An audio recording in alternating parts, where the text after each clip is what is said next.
How low will it go? Now, you guys know I've been warning you in recent videos that the market had a higher probability of a correction over the next few months, and it looks like we're starting to see some of that volatility. Today's question is, what are my targets for the market if the markets do go down? My name is Keith Richards. I'm President and Chief Portfolio Manager of ValueTrend Wealth Management, and this is the Smart Money, Dumb Money show. And because you're watching this show, I know you're smart money.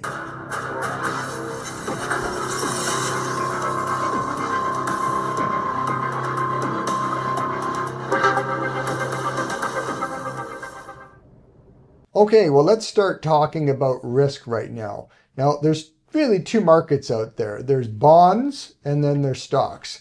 And just as a bit of insight for investors that are watching this show, bonds and the bond market, I should say, are considered the more sophisticated markets.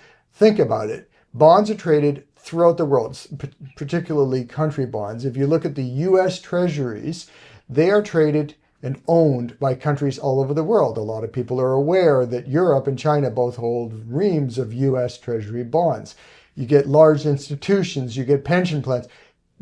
Bonds are traded by very savvy, worldwide, global investors. Stocks, on the other hand, do have similar type of investors to some extent, but are also largely traded by retail investors and smaller investors, and they're considered far less savvy than a government who's looking at buying or selling and swapping against US Treasuries. So keep that in mind. So we can look at the bond market, and if the bond market is seeing risk, which it is showing right now, that gives us some hints as to what's happening both on the economy and ultimately in the stock market. So this blue line is called the yield curve spread. It's the spread between long bonds, 30-year bonds in the US, and 2-year bonds, okay? Now, obviously, a 30-year bond is going to command a higher yield to investors than a 2-year bond. That's the way it should be. Sometimes it gets inverted, but right now,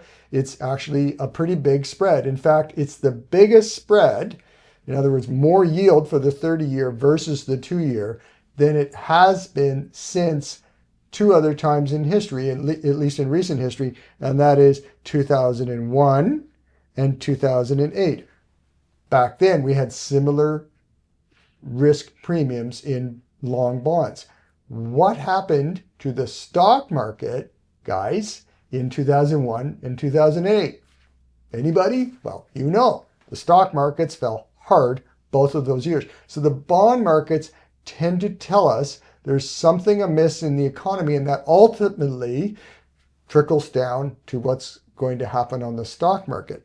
So meanwhile, and this is what's really interesting, is that this red line is the VIX, and we'll take a closer look at this chart in a minute. But what I have found is when the VIX gets too low meaning between 12 and 15 normally, you tend to get market corrections. Well, the VIX is right at its low point right now. We're going to look at this in a second, but what I want to note here is that the VIX has gone down in risk premium. In other words, the volatility index measures options premiums. The market thinks the stock market is less risky than it was, say, a year ago. Meanwhile, the bond market thinks that the environment is more risky. So you could call this the jaws. I like to sometimes call it the jaws of an alligator. And when they get too wide apart, something's going to change. So let's take a closer look at the VIX. This is the chart I was just showing you, but taking out the bonds. We can go back over the past year and you can see, generally speaking, around 15, the VIX likes to bounce off. When the VIX goes up, that means volatility is increased. More often than not, it means the market is going to fall. Look what happened during Trump's tariff announcement in April. The VIX climbed. So volatility increasing normally means stock markets falling. When it gets too low, it means we're complacent. People are thinking there's nothing wrong, nothing could happen. And that's a problem because when you least expect it, you should expect it. Okay, another quick factor. You've heard me talk about some of these things in the past, but I'm just doing a review. Then I'm going to give you my targets. But the S&P 500 is just under 30 right now. It's only been in these lofty levels a few times in history back in the late 90s and 2000. And then, of course, the 2009 market crash. Here's 2020 when COVID hit, and here we are again. So we're maybe in the top 4 peaks of the S&P 500 PE ratios. And by the way, in the past, I've shown you a chart of the cyclically adjusted PE ratio, and that is in a group of only 2 other times that has been higher. So valuations are high, and that's because the market's been so focused on one sector, and that is the technology AI specific stocks. As you guys know, that's never healthy for a market. The next thing we're going to look at is market breadth, and I want to focus on the Dow Theory, where we look at the industrials and the transportation stocks. And the idea is that the 2 averages, the industrials and transports, should be confirming each other. It kind of makes sense. I mean, it's more of an older index, but funny enough, these coinciding indicators do tend to signal market corrections very nicely ahead of the game. I've seen it too often to ignore it. So what we're seeing right now is the red line being the industrials and the black line being the transports. And what we're looking at is that you can see for most of the year, the 2 are rising together. That's all we want to see. But what's happened recently is the transports peaked in late July, as did the industrials, but then the transports have fallen to a lower point, whereas the industrials, since that point, have climbed. So you can see we call that divergence. They're moving in opposite directions.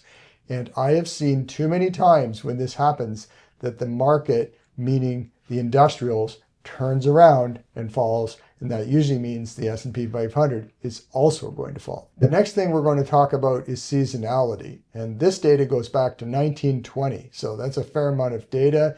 So we've got over 100 years of data we're looking at. This is measured out to 2024. So what we're looking at here is the month of September and the seasonality trends that surround that. And we can see over the period of time measured, we have number of times up, that September has been an up market, is 46, but number of times down has been 59. So that's a reasonably big discrepancy in favor of September falling.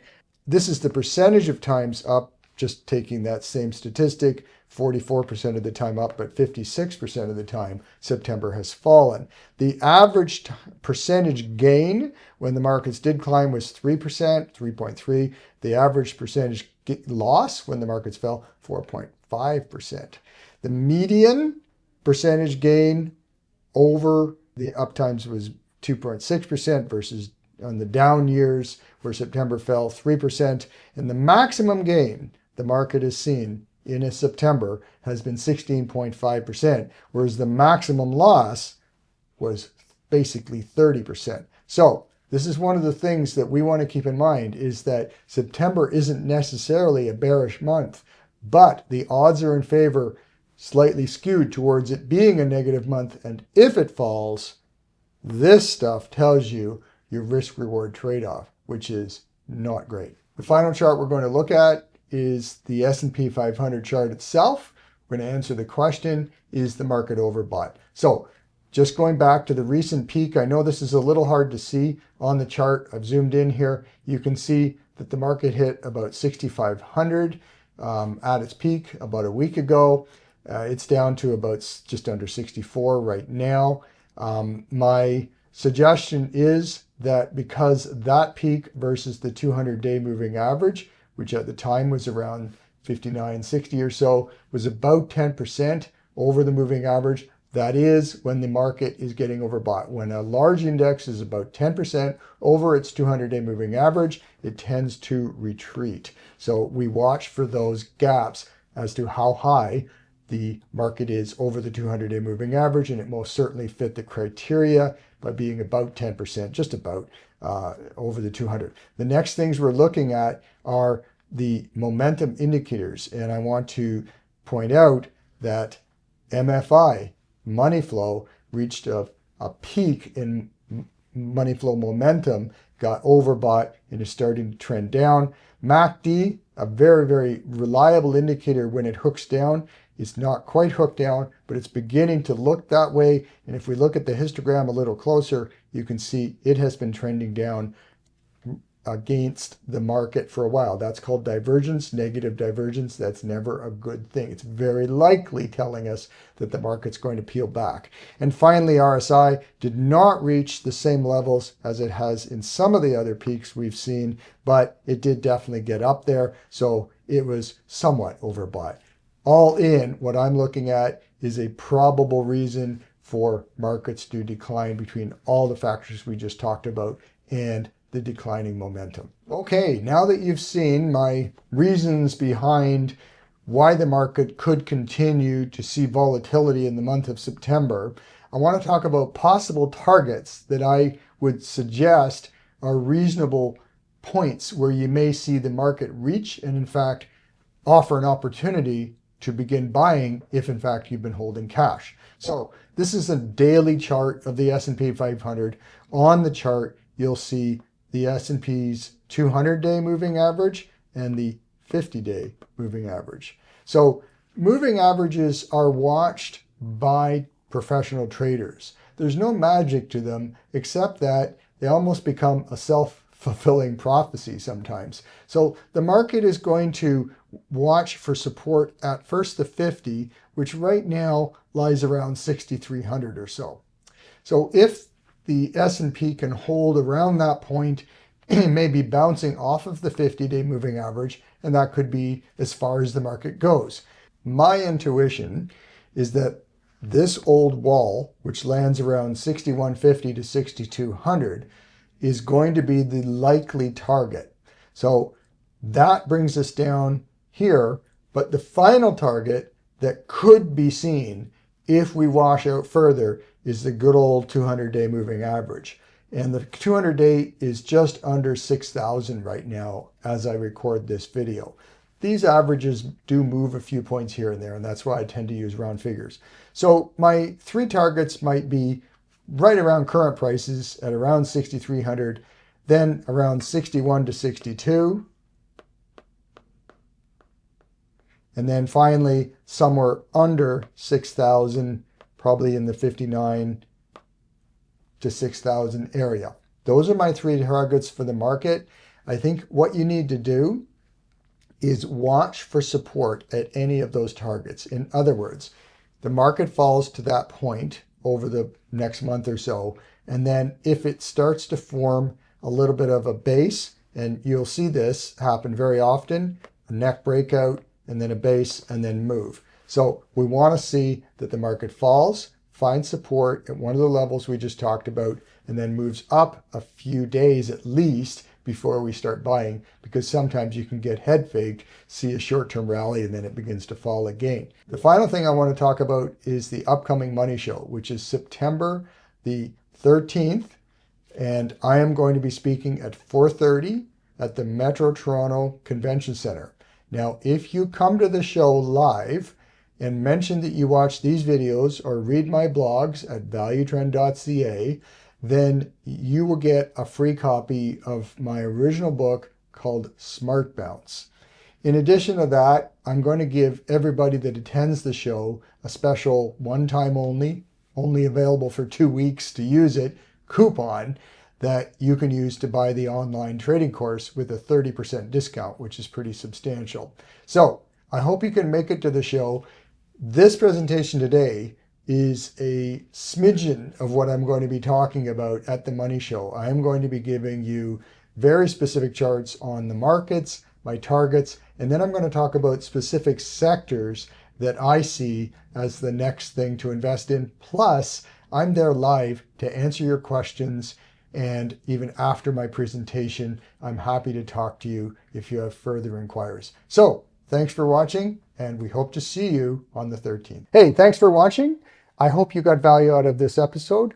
Please like and subscribe below. We're trying to grow the channel and it would really be doing us a big favor. I'm presenting ideas every week on trades that we're actually looking at ValueTrend. And by the way, I don't just talk the talk, I walk the walk. I have been a portfolio manager for 35 years. And in fact, I was one of the very early pioneers in technical analysis here in Canada. On my website, valuetrend.ca, you will see a link for our online trading course. And this course is a complete money management system.